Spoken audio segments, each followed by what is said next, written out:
காஞ்சிக்கு போய் சேர்ந்து அங்கேருந்து புத்தகையாவுக்கு போய் அப்படி போயிருந்து அங்கே அந்த குளிரில் அந்த டென்ட் அடித்து தங்கி இருந்த அந்த குளிரில் ஒரு கிட்டத்தட்ட 8 நாட்களும் என்னமோ அங்கே பயிற்சி, அதுக்கப்புறம் திரும்பி வந்தது. உண்மையிலே யோசித்து பார்த்தா திரும்ப திரும்ப என் மனதில் அந்த பயணம் ஓடிக்கொண்டே இருக்குது. எவ்வளவு ஒரு வலிமை என் அம்மாவுக்கு இருந்திருந்தால் என்னை அனுப்பியிருப்பாங்க. அந்த தைரியம்தான் இன்றைக்கு நான் ஒரு சுவிட்சர்லாந்தில் ஆல்ப்ஸ் மலையினுடைய யூங்ஃப்ரோ அப்படின்னு ஒரு உச்சி இருக்குது. யூங்ஃப்ரோங்கிறது எப்போவுமே -10 -25 வரைக்கும் இருக்கக்கூடிய ஆல்ப்ஸ் மலையினுடைய உச்சம். அந்த இடத்துக்கு நான் போயிருந்தேன் இப்போ சமீபத்தில்.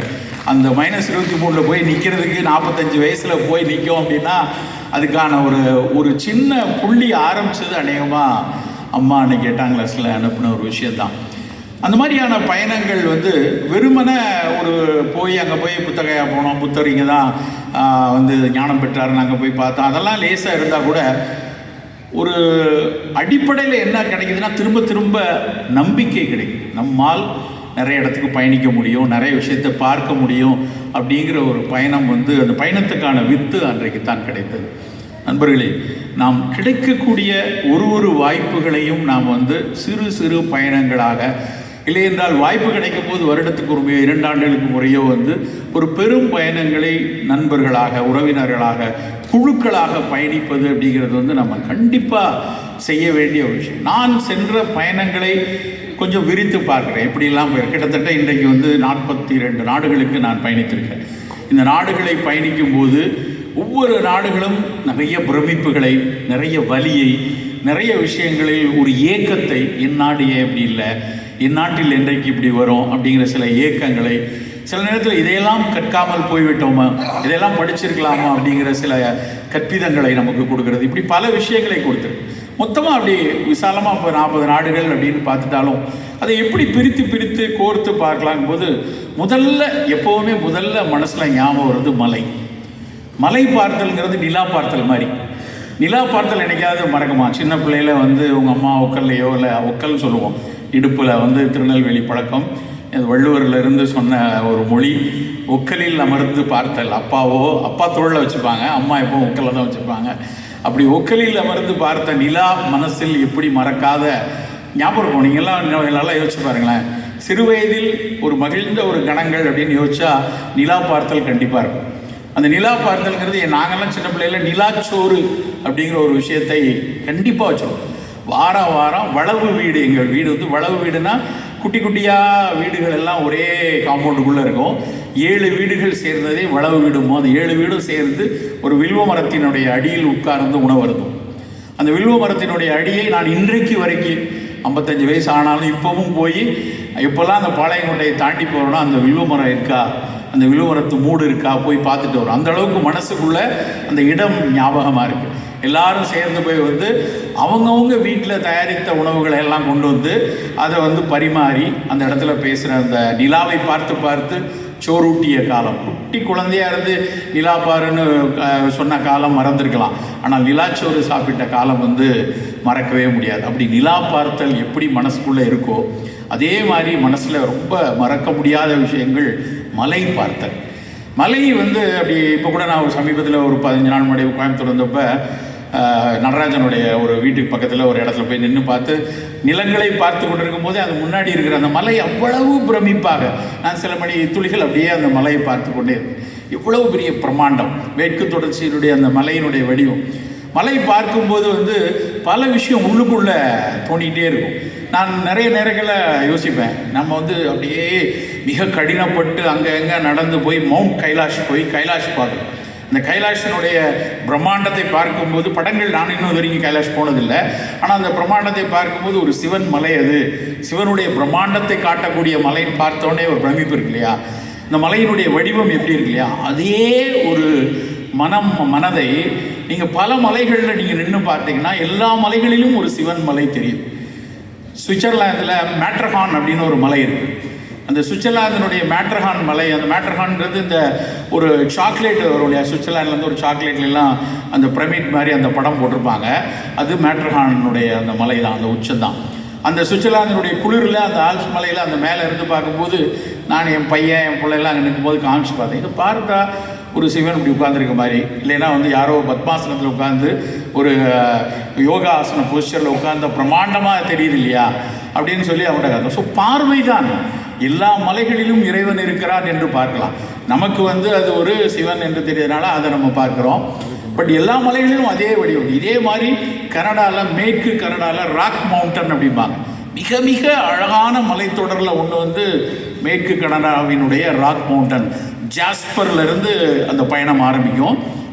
அது வேர்ல்டு சீனிக் வியூஸ் அப்படின்னு சில சாலைகளை குறிப்பிடுறாங்க. இந்த பக்கம் ஆஸ்திரேலியாவில் அதனுடைய கிழக்கு கடற்கரை சாலை, நம்ம ஊரில் எப்படி ஈசிஆர் ஓஎம்ஆர் சொல்கிறோமோ அது மாதிரி ஆஸ்திரேலியாவில் அப்படியே மெல்போர்ன்லேருந்து மேலே ஏறி சிட்னி பிரிஸ்பேன் வர வரைக்கும் ஒரு பெரிய சாலை இருக்குது. அதை அந்த கண்டம் கொண்டாடுகிறது. எங்கள் நாட்டினுடைய மிக அழகிய சாலை என்று.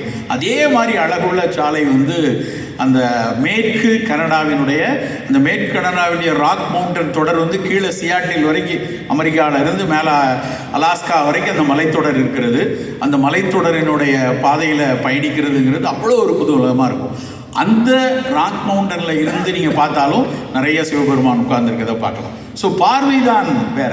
ஒவ்வொரு இடத்துலையும் நீங்கள் பார்க்கும்போது அந்த இறைவனை அந்த மலையில் பார்க்கலாம். அப்படி மலை பார்த்தல நான் பிரமித்த ஒரு முதல் மலை எங்கள் ஊரில் இருக்க மேற்கு தொடர்ச்சி மலையில் அந்த பொதிகை மலை. அந்த பொதிகை இப்பொழுதும் மறக்க முடியல. அந்த பொதிகை மலை எத்தனை நினைவுகளை மனசுக்குள்ளே கொடுத்தது. கல்லூரி படிக்கிற காலத்தில் சித்த மருத்துவம் படித்து கொண்டிருந்ததுனால மூலிகைகளை தேடி அலைதல்ங்கிறது பைத்தியம் பிடிச்ச மாதிரி அலைஞ்ச காலம். என்னென்னா இன்றைக்கி நம்மக்கிட்ட கூகுள் இருக்குது. டக்குன்னு இப்போ கூட ஒரு வெளிநாட்டுக்கு எங்கே இந்தோனேஷியாவில் எங்கேயோ போயிருந்தப்போ ஒரு செடி பார்த்தப்போ கரிசலாங்கண்ணி மாதிரியே இருந்துச்சு. டக்குன்னு என்னோடய ஆப்பிள் ஃபோனை கொண்டு போய் அது பக்கத்தில் வச்சு அப்படி பார்த்தா அதில் அப்படியே கூகுள் லென்ஸில் அது பிக்சரை கொடுத்து அது என்ன பிளான்ட்டு, அதனோட பொட்டானிக்கல் நேம் என்ன, அந்த பொட்டானிக்கல் நேமில் அதில் ஃபார்மகாலஜிக்கல் ஸ்டடீஸ் என்ன பேப்பர் பப்ளிஷ் பண்ணியிருக்காங்க, என்ன மாலிகூல் இருக்குங்கிற வரைக்கும் ஃபோன் சொல்லிடும். அடுத்த வினாடி சொல்லிடும். அந்தளவுக்கு ஆர்டிஃபிஷியல் இன்டெலிஜென்ஸ் நிறையா வந்துடுச்சு. ஆனால் 35 வருஷத்துக்கு முன்னாடி அப்படி கிடையாது. ஒரு செடி பார்ப்பதற்காக 7 நாட்கள் பயணித்திருக்கிறோம். ஒரே ஒரு செடி, சோதி விருட்சம் என்று ஒரு செடி. அந்த செடியை கல்ப மூலிகைகளில் ஒன்றாக சொன்னாங்க. தற்செயலாக அதை பற்றி பேசிகிட்டு இருக்கும் ஒரு மூத்த மருத்துவர் ஒருத்தர், ஒரு பெரிய ஒரு மிகப்பெரிய பாரம்பரிய மருத்துவர், மரியாதைக்குரியவர்.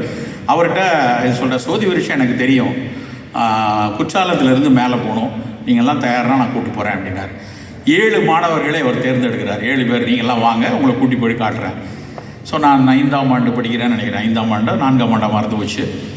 அப்போது அந்த பொதிகையில் குற்றாலம் தெரியும் நமக்கெல்லாம், தடதரன்னு ஒரு குற்றாலம். அதை தாண்டி செண்பகாதேவி சில பேருக்கு தெரிஞ்சிருக்கலாம்.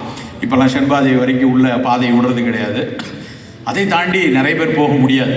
பயணம் போகிறதுக்கான பாதையெல்லாம் இருக்குது.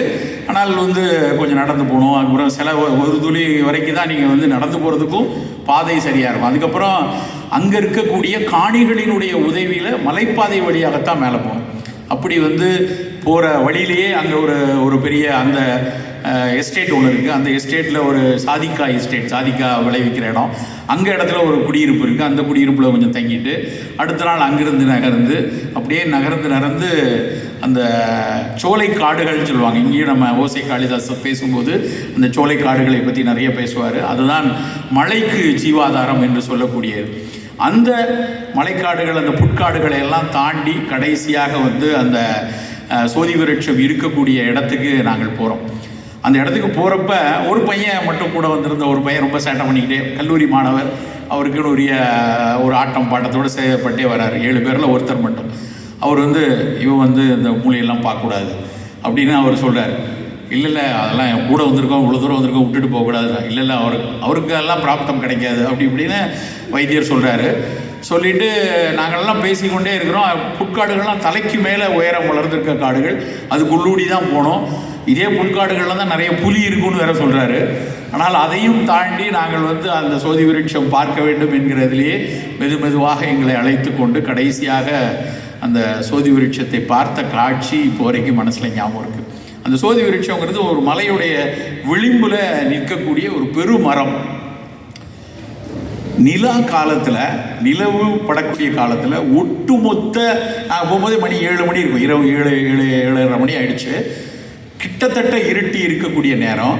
அந்த இருட்டி இருக்கிறதுல நிலவினுடைய ஒளியும் சூரியன் மறையக்கூடிய ஒளியும் சேர்ந்து தகன்னு அந்த மலை, அந்த மரம் மினுங்கிய காட்சி இப்போ வரைக்கும் மனசில் இருக்குது.